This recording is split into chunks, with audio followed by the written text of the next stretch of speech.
Welcome to the Miracles and Wellness Podcast. My name is Clarissa Booker, and I'm your life and wellness coach, and also a beauty expert. I am so happy and grateful that you are here. We'll be discussing all things health and wellness, feeling empowered, and loving yourself more, while connecting your mind, body, and spirit.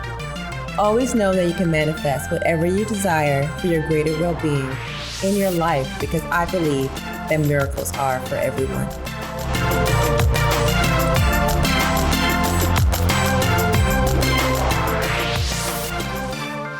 Hey there, friends. So I got asked a question about bloating, about how to relieve bloating. And so I'm just going to talk about this a little bit. Sometimes you feel bloated when you just feel like you ate too much. You know, that itis kicks in. You have to undo your pants. You're just looking for a little air.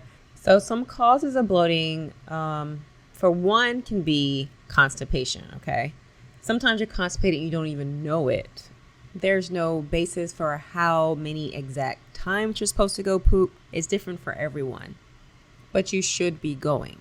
So if you normally poop every day and then you stop and that decreases, then there's constipation there.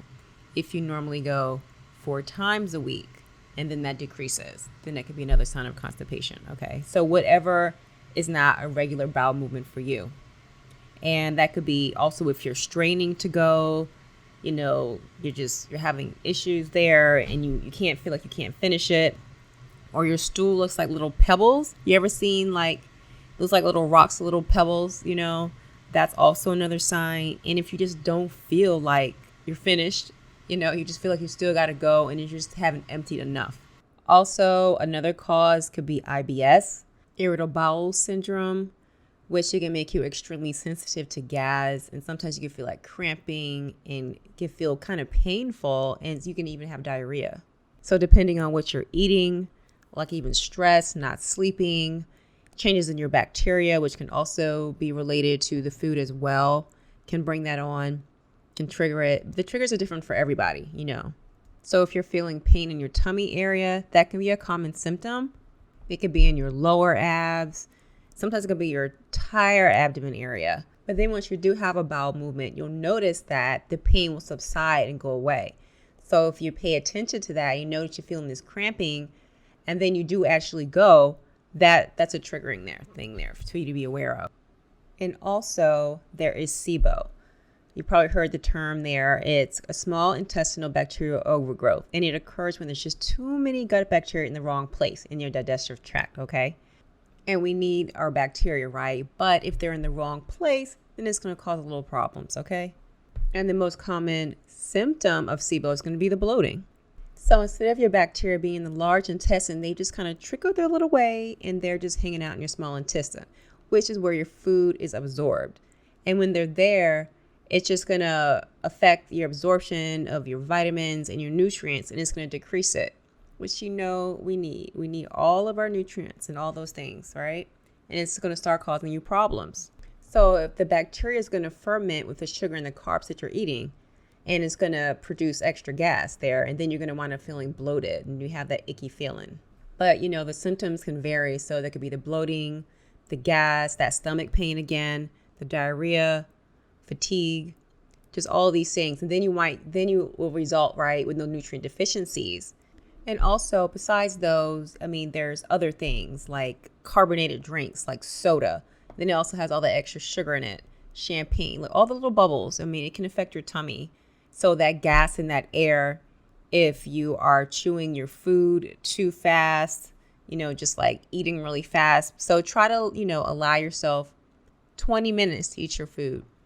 Trying to somehow set aside that time for yourself to care for yourself, right? And just allow yourself 20 minutes to eat so that you're not eating so fast and your food can digest properly.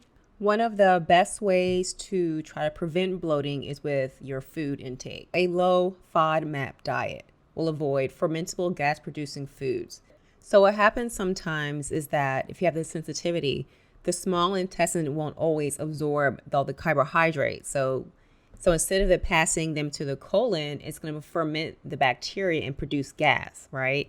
So you can kind of do it like you do an elimination diet and just start kind of restricting some foods, certain things, and just kind of seeing how it makes you feel, see if you have a sensitivity to it. And then you slowly bring them back in one at a time so that it'll help you pinpoint which food is causing you to feel that way.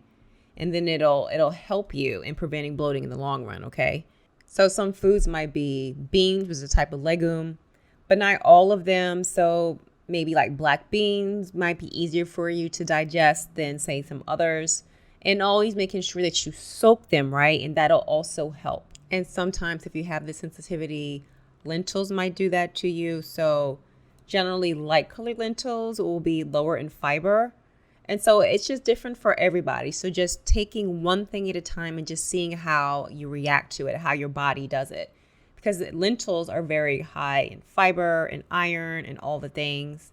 And also if you're not used to eating fiber, fiber is good for you and we want to increase our fiber. But if you just generally don't eat it and you start adding it back in, just add it in slowly. Don't go all in and be like, boom, today I'm the fiber queen and just eat a whole plate of fiber. It might do something to you, okay? So just do it slowly, right? Small steps is always better than just going all in, okay? So that it'll be easier for your body to adjust to all the fiber that it's receiving. And again, with the carbonated drinks, with like the sodas and all those things, just kind of switching that out for water. We always know we need our water, right?